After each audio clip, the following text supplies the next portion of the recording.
So the Blazers did it. They got through the seeding games. It's going to be them and the Lakers in round one. And now there's some talk of could the Blazers actually upset the Lakers, that sort of thing. I don't think so. I think the Lakers are going to win this series. But we should talk about this anyway. So the formula for the Blazers winning this is that the Lakers just can't defend Dame or CJ. And there's reason to believe that they will not be able to defend those guys. I mean, Bradley would have been perfect for this. And you're looking at Danny Green, who certainly a fundamental defender and all that, but in terms of just the speed necessary to deal with those two, he could have some trouble. KCP, more athletic than Danny Green, not as smart of a defender. Caruso, I guess, something in between of those two. Could Dion see some time on those guys? Yeah, I could see that. Kuzma potentially as well.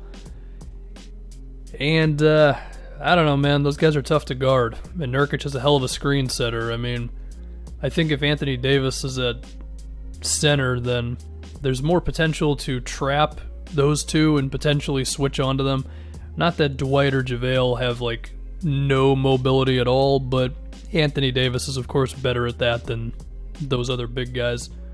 Now, of course, if Dame is going to be hitting step-back threes and the pull-ups the way he is, then there's kind of nothing you can do. I mean, there was a stretch of games in the seeding games, I don't know what the exact number would be, where he was basically impossible to guard, with the shot that sealed it all being the half-court shot that he took against the Nets.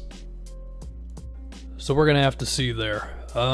In terms of trapping Dame, we saw the Grizzlies do that, and the Grizzlies and the Nets, more so the Nets actually, and it resulted in a lot of open shots for the Blazers, with which they were not converting them for a decent chunk of that Nets game, which is really why that game was so close, that and their defense, which we'll get to. So that's just something you're going to have to live with a little bit. Like, if you're going to choose to trap Dame, you're going to get some open CJ threes, some open Melo threes, Gary Trent, maybe Zach Collins if he's playing as well. He's got an ankle thing, we'll have to see what's up with that. But even so, the math suggests that if you're taking the ball out of Dame's hands and it's turning into open shots for the other guys, you're probably going to win, especially if you can get an okay enough closeout on them to where it's a contested shot or they might have to take it off the dribble. Because, I mean, if you force the ball out of Dame's hands and then you force the next guy to go off the dribble and try something, that's a success. I mean, if you do that enough times, then you're probably not going to have too much trouble beating these guys. Now, I will say, the Blazers are probably riding into this with more momentum. I mean, the Lakers haven't cared basically since they showed up in the bubble, maybe outside of the first Clippers game. Whereas the Blazers have been playing a Game 7 for like a week and a half now. So I wouldn't be shocked if the Blazers won Game 1, just because they're probably going into this with so much more intensity than the Lakers are. Like, the Lakers have to get up for this game, whereas the Blazers can just maintain the energy they've already had. Now, the flip side to that is the Blazers are probably tired as hell, but, you know, they got like 2 days off here, and I don't know. It's something to make note of. I do think Portland has got a really good chance of winning Game 1, and then everybody freaks out, oh my god, here we go, and then the Lakers win the next 4 games.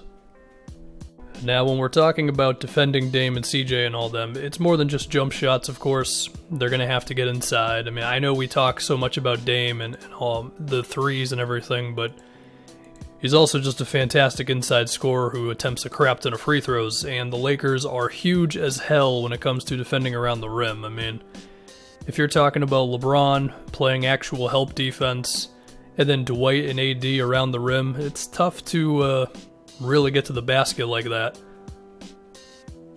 Or at least you'll probably be forced into some off-balance layups and some floaters and that sort of thing, and Dame can make those, CJ as well, but again, it's all about the math. I mean, if you can turn 5 either layups or free throw trips into 5 weird layup floater things, then that's great. Even if Dame still ends up making like 3 of them or something. Now, how do I think that will go? I do think Dame's going to be shooting a lot of free throws in this. I trust AD to not foul Dame every single time he comes down.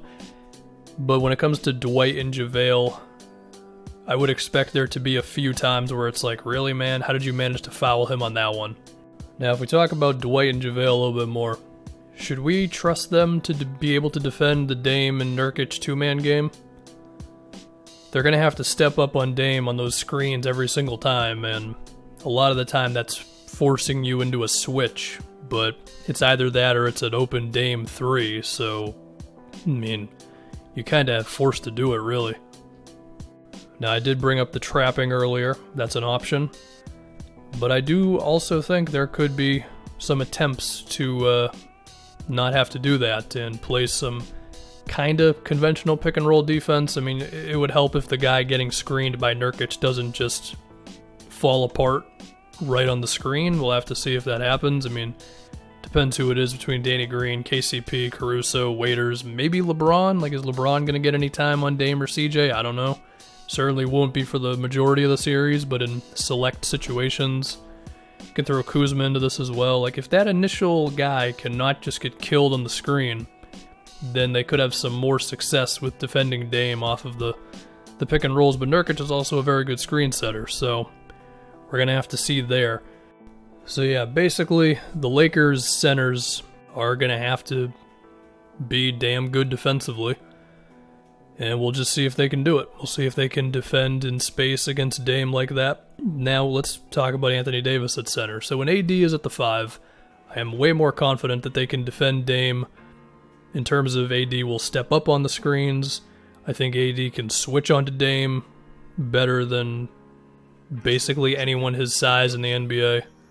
Outside of like Giannis or Ben Simmons, I guess.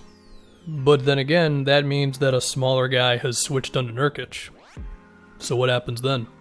Because Nurkic is one of those big guys who actually can make you pay for putting a smaller guy on him. I mean, he was hitting post moves over Jonas Valanciunas the other game, so he can handle that sort of thing. But even so, if you're turning a bunch of Dame shots into Nurkic post-ups, you'll probably still live with it because it's still pretty difficult. Like, assuming you don't foul him and you do an okay job of bringing help, then I don't think Nurkic is going to kill you there. Like, he'll certainly get a couple extra buckets, but it's certainly better than Dame just being able to do whatever he wants against you. Now, it should be said that Nurkic is one of the better passing bigs in the league, so you're going to have to get a little creative with that help defense, but I mean, you know, the Lakers had, the best defense in the league, or one of the best? Like, I trust them to be able to do that. Even if the Blazers can put 4 shooters around Nurkic. I mean, Melo, his shooting's been a little iffy game by game, but he's still capable from out there. Gary Trent's been good. Zach Collins hasn't had a super amount of shot attempts, but he's been alright. And then, of course, there's Dame and CJ, so yeah. Now, for the select few minutes where, like, Hazonia or Wenyen Gabriel are out there, you're going to not care about them as much. For what it's worth, I mean, Gabriel looked pretty confident with the 1-3 he took against the Grizzlies, but that's not going to be enough for you. And Hazonia, I mean, sometimes Hazonia can make some shots, but, those guys are going to play some minutes, even if the Blazers are, in a way, like a 6-man team at the moment, but you're going to play them somewhat. Now, I should say, when Whiteside is out there, a lot of this stuff becomes a little easier because he's just not as good offensively as Nurkic is. But, of course, Nurkic is going to be out there most of the time. So yeah, I think the key for the Lakers slowing down the Blazers, which is really the heart of this series, because the Blazers' defense has not been good up to this point, is resistance on the screens with Dame. If he's able to just use the screen without too much trouble, then that's going to create problems for you. And that resistance can be from the initial defender, from trapping, from just straight up double teaming, whatever you want to do. And then you're just going to need some strong help, Like when somebody's open off of a Dame drive, can you close out on that guy effectively enough to where Portland's not just getting open threes all day? Can you provide help if you're forced to switch on to like Nurkic, who now has a smaller guy on him? It's all that type of basic defense stuff, and I trust the Lakers to be able to do it. They might need to go to AD at center more than they'd really want to, but It's the playoffs, man. You know, this is what it is. If AD's got to play 44 minutes for you to win a game, then he plays 44 minutes. That's the way it goes. Now, if we're going to talk about the other side of the floor, I don't think the Lakers should be too concerned with scoring in this series. For one, the Blazers have no one to defend LeBron. Absolutely nobody. Gary Trent, too small. Even if he might be their best perimeter defender in the starting lineup. Melo, I mean, if Melo had a chance to defend LeBron, it was like 7 years ago. Dame and CJ are too small. Wenyen Gabriel showed some good fundamentals defensively, and Zach Collins, I guess, has those as well. But those guys are too skinny to deal with LeBron. Like, there's just no one. So, the Blazers will have to defend LeBron with just kind of like a gang defense sort of thing. And we know what's going to happen off of that. LeBron's going to find the open guy. It's a matter of these Lakers just making the shots. And I am still weary of if the Lakers guys outside of LeBron and AD are going to make enough threes in big playoff games and stuff. But against the Blazers, I'm not as concerned about it because they don't have the on-ball defenders to slow LeBron down as well. Now, hopefully the Lakers bust out the LeBron-AD pick and roll more often. They don't go to it that much, which is weird. Now, I get it makes a little more sense when AD's a power forward because the spacing, it just isn't there as much. But especially when AD is at center, I think you just do it basically every play until they prove they can defend it. And even then, you probably just still keep doing it. Now, did the Blazers have any chance of defending Anthony Davis here? In terms of his elbow face-ups, the interesting thing is if you put Nurkic on him. I mean, AD is more athletic than Nurkic, but if we're talking specifically in the half court where AD likes to do those elbow isolations, I think Nurkic has a chance. I don't think Zach Collins has much of a chance in those situations. I don't think any of their wings have a chance. Now, there is another idea, which we've seen a little bit from them in the bubble. What if they went with the Nurkic-Whiteside front court? I understand all of the spacing problems that could come from that, but I mean, you would be able to match the Lakers' size. We'll have to see what the Blazers want to do. I mean, do you trust Zach Collins to be able to guard? This is if Zach Collins can play, of course. Do you trust him to be able to guard Dwight and JaVale?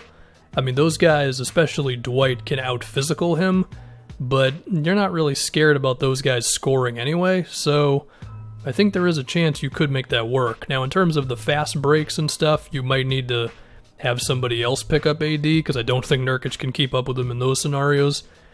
But that could be your best chance. I mean, the way to slow down Anthony Davis is you got to be physical with him. And Nurkic is your best bet for that one. I would say Whiteside as well, but Whiteside will probably just foul him like 5 times in 2 minutes, so I don't know if that's as reliable. Although it should be said, Nurkic, he has not always been the best with handling fouls. I mean, he is averaging 5 fouls a game in the 8 games he's played. He's been at least like 3.5 fouls per game for the past few seasons, so there's a chance he'll find himself in foul trouble as well, defending Anthony Davis, so yeah, I mean, it's a challenge. And I guess another thing to think about with Nurkic is if he can really play those types of minutes. I mean, he has done well with managing how big he is, but he's still like, 270 pounds or something. I mean, he's listed at 280, and they said he lost like 10, so I mean, that's still pretty heavy for a guy. And I mean, we saw him in the 41 minutes he played against the Grizzlies. He was really tired by the end of that game, and I think against someone who is never tired, and Anthony Davis, that could also be something. So yeah, anyway, I said earlier, I think the Lakers are going to win this. I'll say 5 games.